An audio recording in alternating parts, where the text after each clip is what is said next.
On Georgia Tech, he will speak about CASC, kinetic theory model, and Gasper identity. This is a joint work with Michael Loss, Eric Carlin. Thank you.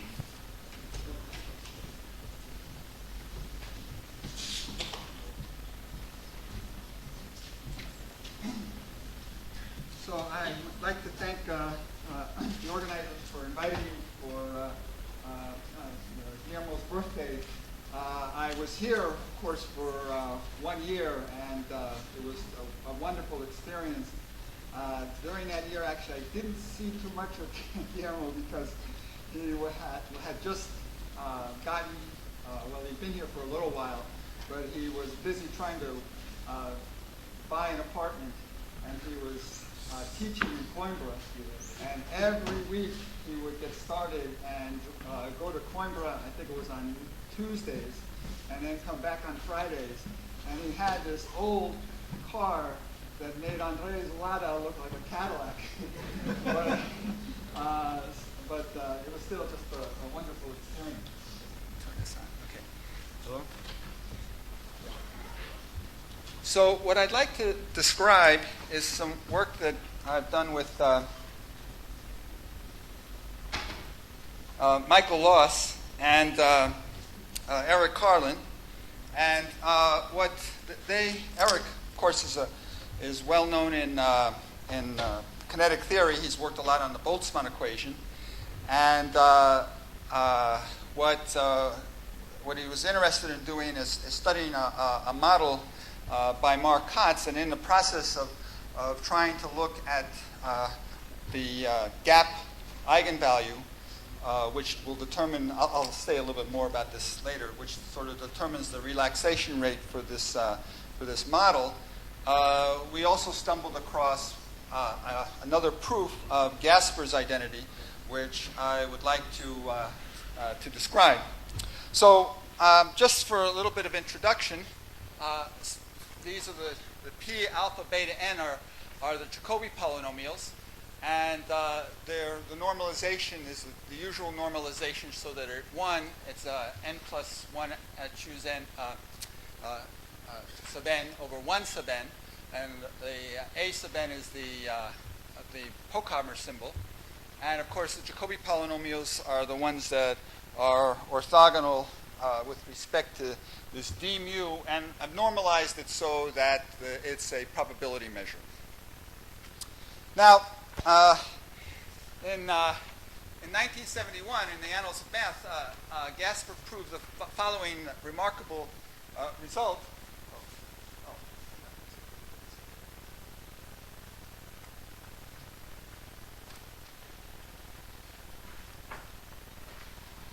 Let's go like that.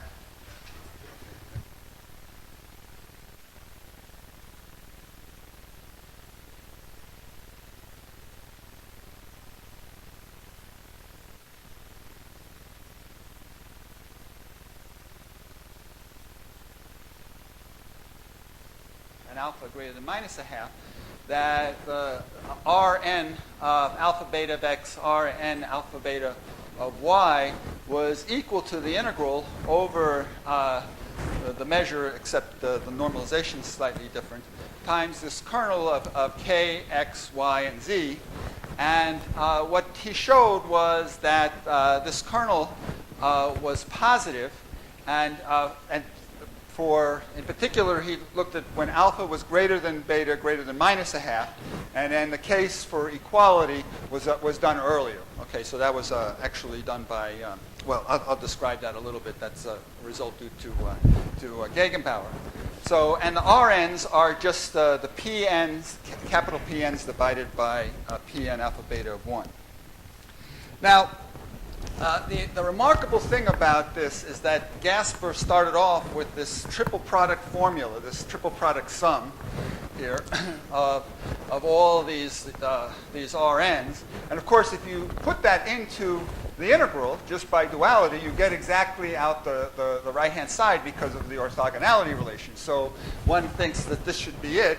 But the x, y, and z's here are exactly over the regions of oscillation of these polynomials. So you would think that, wow, how can this possibly be positive? Okay. And what Gasper did was he showed that this triple sum, he defined the kernel in terms of this triple sum. And then what he showed was that this triple sum was equal to, in fact, a triple integral of Bessel functions using an identity in Watson. And then for those particular values of alpha and beta, what he was able to show was to do that actual integral and show that this kernel was positive. And he actually gave a formula for the kernel, which is on the next page. So, and this was also demonstrated by Kornwinder. So Kornwinder also showed that you could write this and absorb the kernel into the argument of the R, and the k hat is given by this right here, and where the d mu of alpha and beta is equal to this. And so it's not so hard to prove the positivity from this point of view. Okay. So Gasper's theorem is a generalization of the well-known identity of Gegenbauer. So in this particular one, the R's here are just the ultraspherical polynomials. So the measure associated with that, this gamma, is C gamma times 1 minus x squared to the gamma minus a half dx. And this is, of course, a well-known formula that was proved by Gegenbauer over 100 years ago. Okay? And these are typically called product formulas. Okay? Now, in ASCII's, if you look in his book, ASCII tried to organize formulas because there are so many formulas for special functions that he tried to create a little bit of a hierarchy for formulas, so you didn't have to remember them all, right? You'd like to just start off with one. And what ASCII did was to place sort of the addition formula on the highest level, and then from the addition formula for Jacobi polynomials, and then from that formula you could derive all these other identities. But Kornwinder showed that the addition formula was actually, or the product formula was actually equivalent to the addition formula. So it was exactly this which one should be on top, the highest is a little bit unclear at this point. And actually, I hope to convince you that at the end of this talk is that the product formula could also be related, put at the same level as the addition formula, because the reason why ASCII puts the addition formula on top is because it comes out of symmetry considerations. These product formulas come out of another problem that comes from functional analysis instead of from symmetries. So that's the description of those two formulas. And what I'd like to do is say, well, so what does Mark Katz have to do with this thing? Well, in 1956, Mark Katz published the paper and he introduced a model. It's a collision model. And what he was interested in is binary collisions. Okay, so you had n one-dimensional particles, and they had velocities associated with those particles. And he wanted to conserve the energy, so you're on an energy sphere. So the total energy is constant. And what happens is that he only wanted to consider binary collisions. And the collision law was given by this. So it was basically a rotation on this energy sphere. And the angle theta is chosen at random. So this is where you have these random collisions, and you can sort of think of this as really a random walk on the sphere. And what happens is that the velocities collide. These pair velocities collide. Their velocities are updated according to that law. And then you average over all the pairs. And then you average over all the angles here. Okay? And this was a conditional expectation. And he associated an operator with this, which is just given by this formula, this Q operator.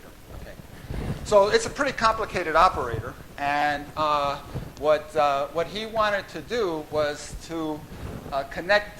I'll go on and connect. So this is this collision operator, And what he made was some assumptions. He assumed that the sigma there was symmetric and continuous and strictly positive. So what's not so hard to see is that if phi is 1, then if you do that integral, you just get 1. So 1 is an eigenfunction of this operator. And the other thing is that if rho has these properties, then this operator is self-adjoint, and that eigenvalue 1 is a simple eigenvalue. So it doesn't have any multiplicity. So this is this Q operator. And what Kotz wanted, what he was interested in is the next eigenvalue. Okay? And so what you did is you just took, you looked at the L2 of the sphere with the uniform measure properly normalized. And then you took functions that are L2, you applied this operator to them, and then you just looked at soup. Okay, so there's a variational problem associated with this, and you wanted them perpendicular to the constants. And this is this lambda n. And what Kotz wanted to show, which he was unable to show, is that in the limit as n goes to infinity, there's a gap. Okay, so if you take 1 minus lambda, that the lambda and multiplied it by n, that this went to a constant c, which was greater than 0. Okay. So why was Kotz interested in this? Well, what happened is that Kotz, if you take these collisions and you do a continuous time model by thinking of these collisions you have a Poisson distribution for the collisions with a parameter of 1 over n. Then you can introduce a continuous time velocity, and then you can talk about the velocity probability distribution, and it starts off at time t equal to 0, and it'll evolve. I'm not going to write down exactly the formulas because they're not going to be so relevant to this. But what he showed was that this velocity distribution function was the partial derivative with respect to time had this delta n in front of it, okay, times the partial derivative of the function was equal to delta n times the original function. So this delta n actually gave the relaxation time. So 1 was always the number 1 was always an eigenvector, and this showed how this if this c was positive, this would force all the other eigenvectors to go to 0, and so what you would do is the probability distribution would relax to the uniform distribution. Now, Kotz just wasn't interested in that. What he was also interested is in the large n limit as n goes to infinity, because what he was able to show is that this probability distribution satisfied in this large n limit satisfied a Boltzmann equation. And what he wanted to do was use this linear model to get information about the nonlinear model. Okay, so that's what his idea was to use this linear model. The partial differential equation is called the Kotz-Master equation, and there was a Boltzmann equation associated in the large n limit, and he wanted to try and use the linear model to say what was going to happen to the nonlinear model. In any event, so he wasn't able to show that this c was positive. And the fact of the matter is that it rested open for almost 50 years. 56 was when he proposed it. It was first shown to be true by Jean Vries in 2001. Then Carlin, Cavallo, and Loss showed in 2001 that the c was equal to a half. And then let's see, who else did I get? Okay, I got it, everybody. Let's see, there's Maslin. Maslin also showed that this was equal to a half. And in 2003, Carlin, Cavallo, and Loss showed that this c was greater than 0 for more general probability models. Okay. And what I'd like to describe a little bit, because in the description of this model, we'll see the theory of orthogonal polynomials coming in, and we'll see exactly how Gasper's theorem will come out of this. So in 2008, what we were able to show was to actually show what C was. Compute exactly for all n for a large number of models here. So I'd like to make the model a little bit more realistic.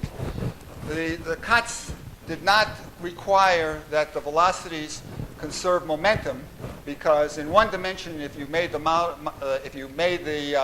velocities conserve energy and momentum, it was just a trivial permutation, and so there really wasn't anything interesting. So we dropped the energy conservation in order to get something interesting. Here, what we'll do is we'll take the velocities now in 3 dimensions, okay, and then you can impose that the velocities conserve energy. So, and I'll just make the energy equal to 1, and at the velocities, they sum to 0. So that's the momentum conservation. So this is a little bit more realistic model, and this is the model that Carlin, Cavallo, and Loss considered.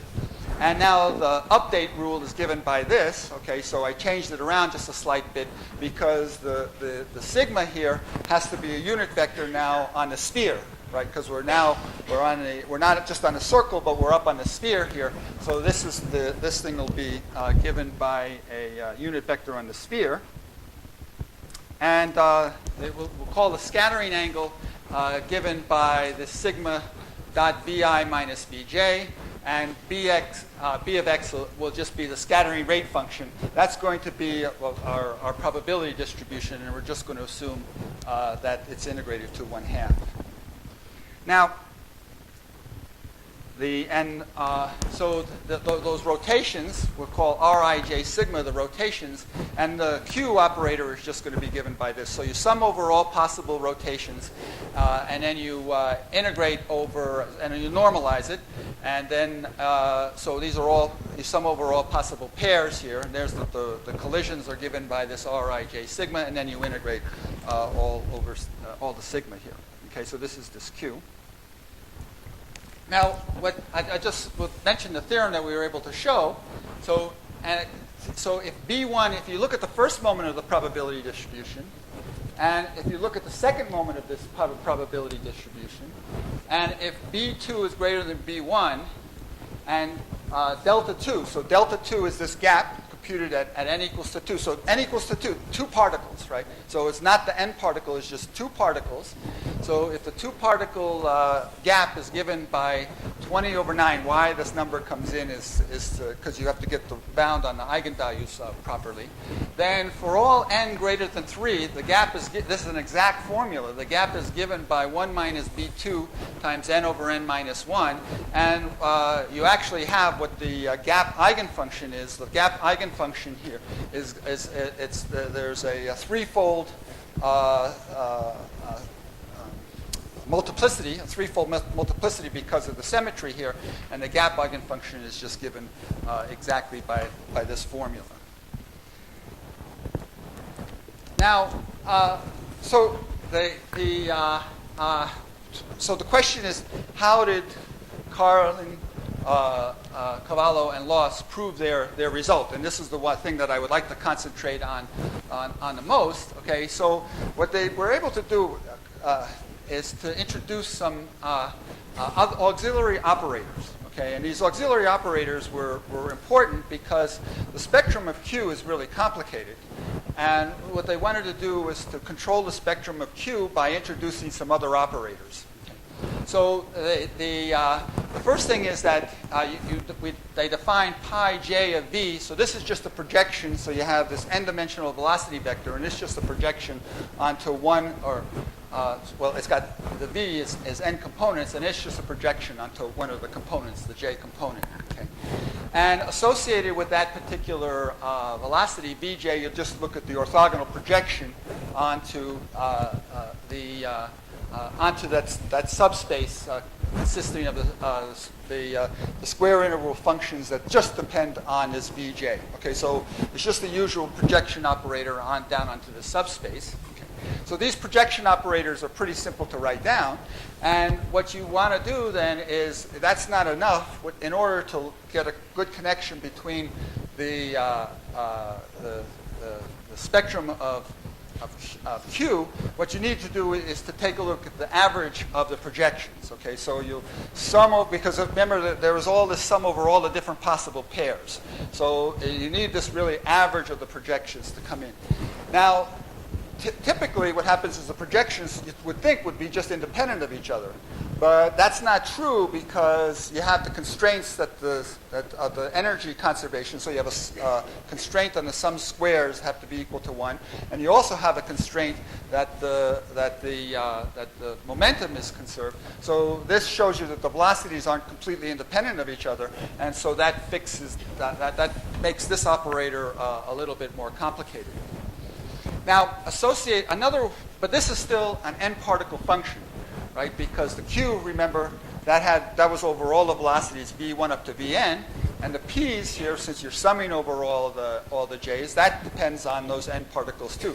So this is still a pretty complicated operator. So in order to simplify the problem more, and it's this operator at the bottom that I'm going to concentrate the most on, they introduced what's a one-particle operator. So it just depends upon one particle. And it's they called it the correlation operator. And it's given by k of f is equal to the composition of pi 1 times the projection onto v1 of f composed with pi 2. Now that looks pretty complicated, but if you write it in terms of the quadratic form, all it is really a correlation of f composed with pi 1 times f composed with pi 2 integrated over the total sphere. So there's really the correlations between p, v1 and v2. So and that's why they called it this correlation operator. And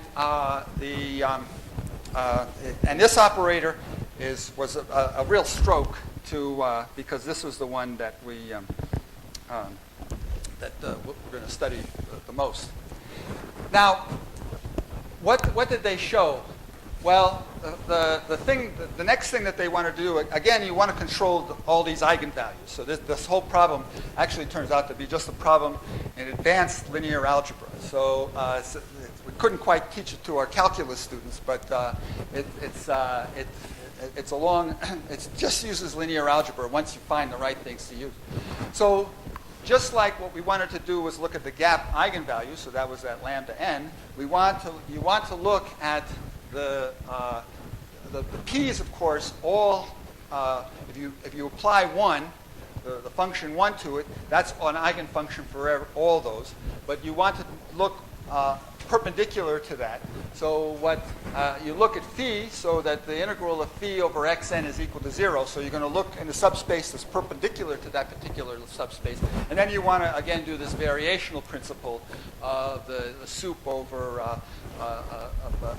so this is the eigenvalue formula. So this is the typical variational formula that you use to find, that you want to find the eigenvalue.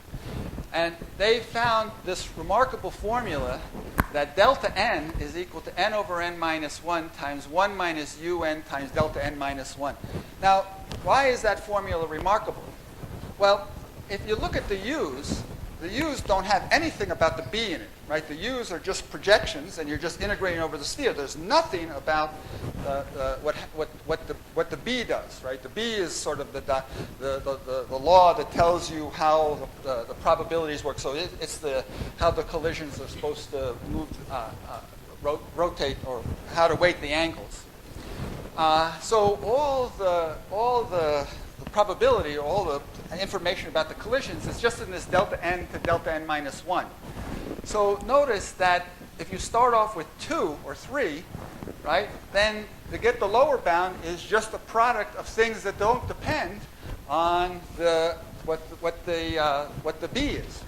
So once you know what happens for one end, then it's just this product of geometrical, basically, quantities that give you the lower bound for this delta n. Now, what their idea was, and what we used, was the fact that you want to compute an upper bound. Okay? Here, this gives you a nice lower bound, and what you want to do is you want to compute an upper bound. Okay, so now how do you compute the upper bound? Well, remember, there's a variational principle associated with computing these delta n's. So you just stick in some trial function, and that'll automatically give you an upper bound. Okay, so if you have a good trial function, what you can do is you get the upper bound, and if the lower bound is as like the upper bound, then what that does is that tells you, it gives you a lot of information about exactly what the gap eigenfunctions are and what the gap eigenvalues are. So I'll try and explain that a little bit more here in a bit. I'll just mention a little bit about how it all works together. One of the reasons why it worked out so nicely is that the eigenfunctions of P have a very nice form. So it's just these individual projections, pi j, okay? And there's also a nice integral that can be associated with Pj. Remember, the Pj's are just one particle functions, each individual one. So what you want to do is you want to take your measure on the sphere, and you want to map it to a measure on the ball. Okay? And this mapping here that takes you Tn xn minus 1 cross b to xn. Okay. Yeah, thank you. This one here, which is given by this tells you exactly how to compute that measure on the sphere by a change of variable. So you just compute the Jacobian, and that gives it. So I think Mark Kotz would probably really like this method, because one of Mark Kotz's favorite techniques, and what he always told me was the most powerful technique in analysis, was change of variables. And this is exactly a fantastic change of variables here. So if you do this and you compute the Jacobian, then I think I have the formula. This gives you how to go. So you get this nice measure here, and this tells you how to get this measure over the ball here. So you have this 1 minus v squared times 3n minus 8 over 2. Now notice this is very much like the ultraspherical measure, right? Because you have 1 minus v squared, and of course you have this lambda that's given right up there. And so this is just a computation. It's not that difficult, but it is a little bit tedious. Okay. All right, so this shows you that you can compute have a nice integral representation for the projection operators, and what their strategy was exactly this. So you pick a number un star, which is less than un, any number, and you assume that there are finitely many eigenvalues of the projection operator that are large, greater than or equal to this number, and you let the eigenspaces associated with these projection operators. Now these are just geometrical eigenspaces. They have nothing to do with the B. And if you let Vj denote the smallest invariant subspaces that contain these Ej's, then then you have one of two things happens. Either the delta n is greater than this, so that pushes your upper bound higher, right? Because if the u's are small, that gives you a larger upper bound. Or the gap of q, the eigenvalue that's associated with q, can be just computed by looking over these Vj's. Now that's a finite dimensional problem. Okay. So it turns out it's a finite dimensional problem. It doesn't necessarily have to be that these Vj's are finite dimensional, but it does in the case of interest. These all turn out to be finite dimensional, and we'll actually use that. Okay, so I'll just well, what really played an important role was this correlation operator k, okay? Because the correlation operator, since it's just a one parameter, since it's just an operator on one parameter, it has some very nice properties, and a slight generalization of this correlation operator is exactly this here. So the d mu gamma minus a half. So if there was no minus a half, this would be just exactly the ultraspherical. The measure that's associated with the ultraspherical polynomial. It turns out that for the correlation operator that they were interested in, it's better to look at this gamma minus a half, and we'll see why in just a moment.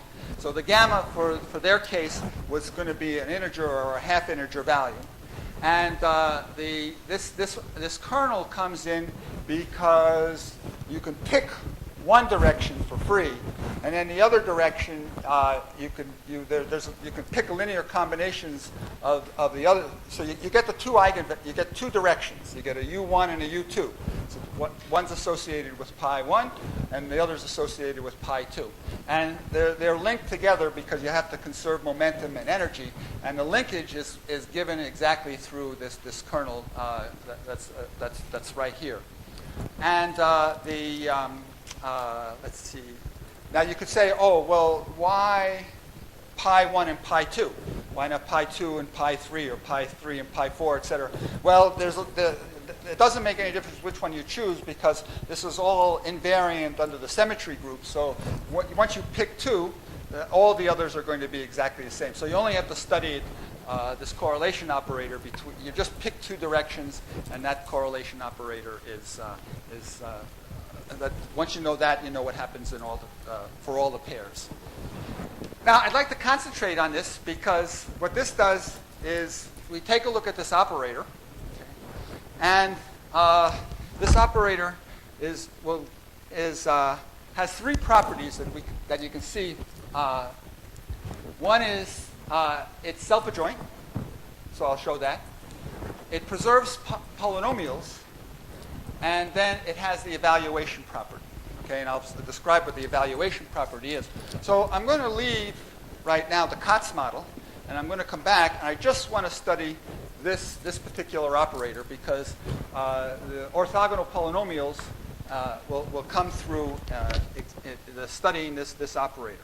Okay, so let's just take a look at this operator. So it's self-adjoint. So let's see. I want to now the self-adjointness is on the measures associated with the ultraspherical polynomial. So there's this d gamma. So that's what I'm going to show is that this is self-adjoint with respect to this d gamma here. Okay, d mu of gamma. And so you just multiply through and you do the integral. So you just look at the inner product here. Okay, so you get this complicated-looking kernel. So you make the change of variables to get this to be just a u. So you have g of t, and then with that change of variables, you get f of u.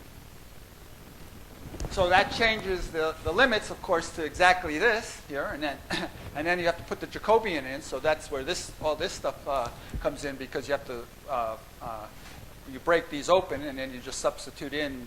Well, actually, for this one, you just substitute in the change of variables here, and now you can let it, instead of just restricting it to these, you can let it go between -1 and 1, but you then have to put plus, okay, so that you only keep the positive part because everything is positive.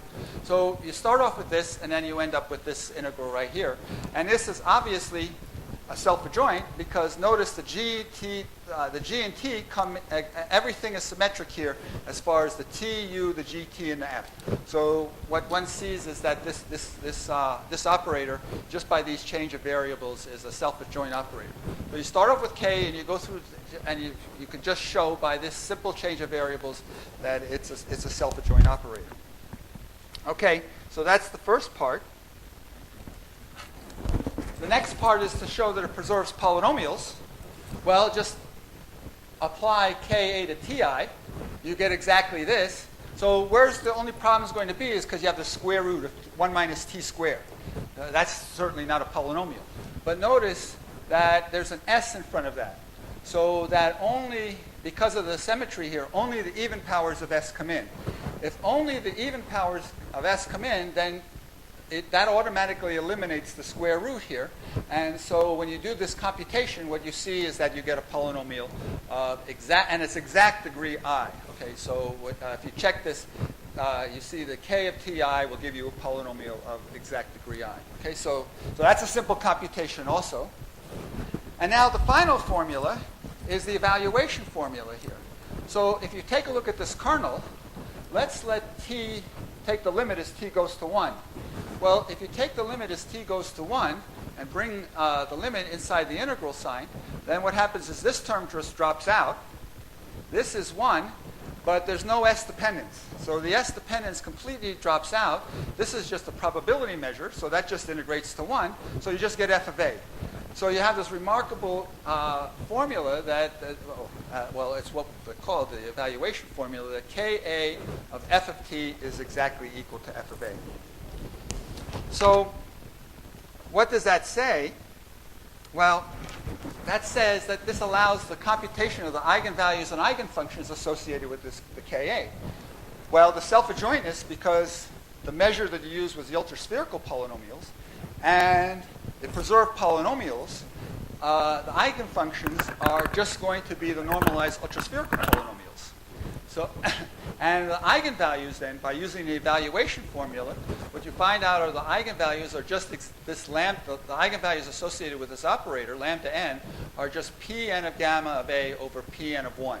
Okay, so that the evaluation formula, just if you put in an eigenfunction and use the put in a polynomial, you know that's the eigenfunction. You use the evaluation formula, you can compute what the eigenvalue is, and you get exactly this. And so the eigenvalue eigenformula that you get is this one right here. Well, this is Gegenbauer's identity. Gegenbauer's identity is just exactly this eigenvalue eigenvector formula.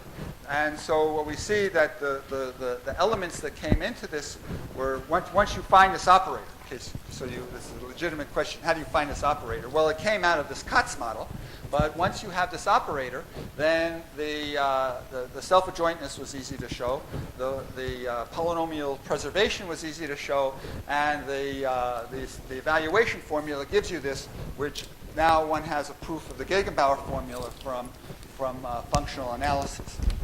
Now, what about Gasper? Well, Gasper's, of course, is a little more complicated. But there's another operator that's associated with this.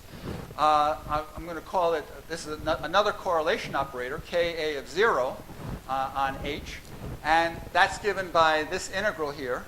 So the measure that I wrote down was the previous measure. It's not the measure for the Jacobi polynomials, but it's the measure that I showed with the Kornwinder formula. And the L is given by this formula here. And the A's and the B's are related together by A squared plus B squared is equal to 1. So this kernel here was what was came up with Kornwinder. So what can you say about this operator? Well, it's self-adjoint. Same. The change of variables is a little trickier now, of course. It's two-dimensional integral. So, but Kornwinder showed what the proper change of variables was. So, if you use a Kornwinder change of variables, you can. It's easy to show this is self-adjoint. It has the evaluation formula. So, if you let the limit as t goes to 1 of Ka0 h of t, you get h of 2a squared minus 1. Okay, so when the t is equal to 1, a lot of stuff drops out. All the dependence on the r and the theta just drop out.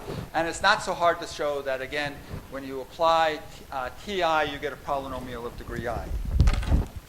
So that means now the self-adjointness is with the Jacobi measure. So, because you have to pick the space, where is this operator self-adjoint? It's self-adjoint with respect to the L2 space associated with the Jacobi measure. And so this polynomial preservation shows that the Jacobi polynomials are going to be the eigenvectors that are associated with this operator. And the eigenvalues are just computed exactly using the evaluation formula again. So you get this relationship here.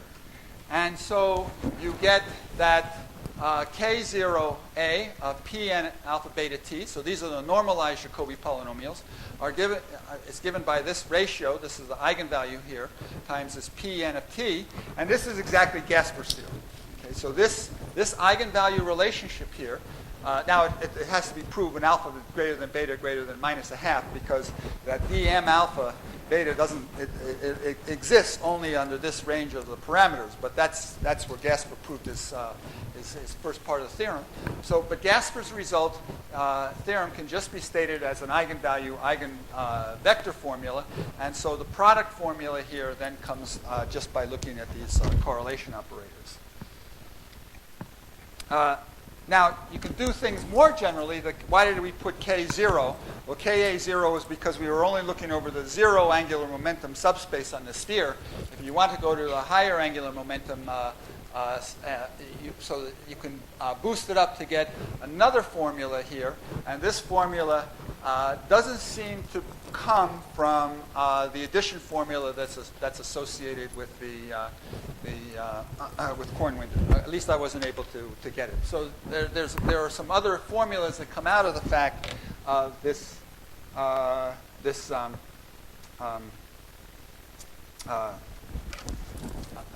from this looking at these correlation operators. Okay, so now I'd like to just go back to the Kotz model again. So what? You have these correlation operators. What happened? Why were they interesting? Well, if you look at the correlation operator that's associated with the Kotz model, it turns out the eigenvalues were given exactly by this. So it's related to these Jacobi polynomials, except that you had this extra parameter A of L there. Okay. And what was crucial in the study here was to use an upper bound, to find an upper bound on these ratio of Jacobi polynomials. And there was a very nice theorem of Nebai, Erdely, and Magnus. And what they showed was that if you took R alpha beta squared, that it was for x between -1 and 1, that it was exactly bounded by this. Now, this looks kind of complicated here, but what's so important, this is just the L2 norm of the P's. What's so nice about this formula is the constants are all explicit. Right? There's no hidden constant here, which you don't have any control over. You have the exponential, you have the gamma function, you have everything. Everything is there, so, is explicit. So you can use this bound here to get a handle on the eigenvalues that are associated with this K operator.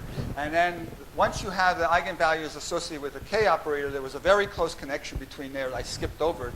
Between those and the eigenvalues associated with the projection operator. And then once you got that, then you were doing well, because then you could look at the upper and lower bounds and show exactly where that equality was saturated, and then that would tell you what subspaces you had to look over to find the exact value of the gap that we came up with.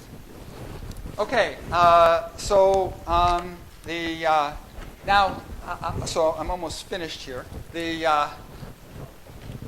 This ratio of eigenvalues.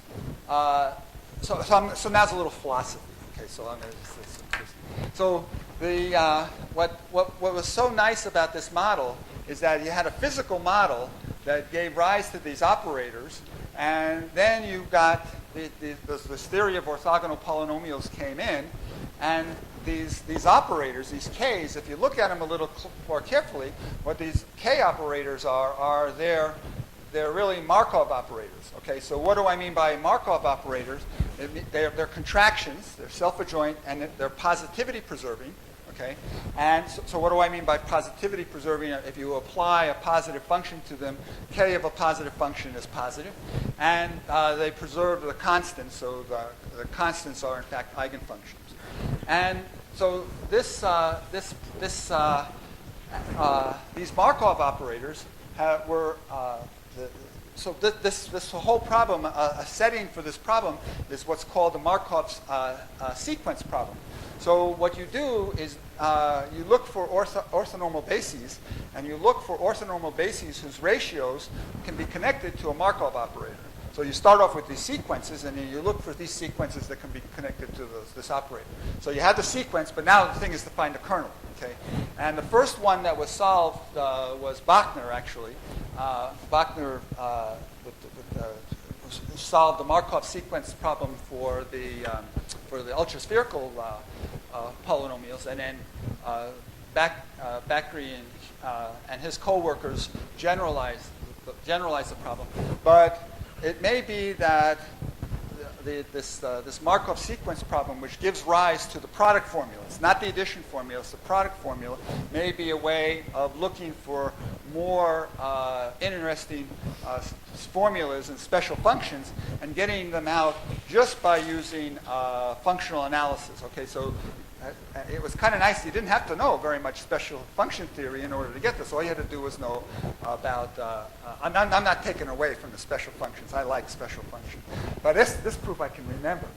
So, okay, and I want to thank you all for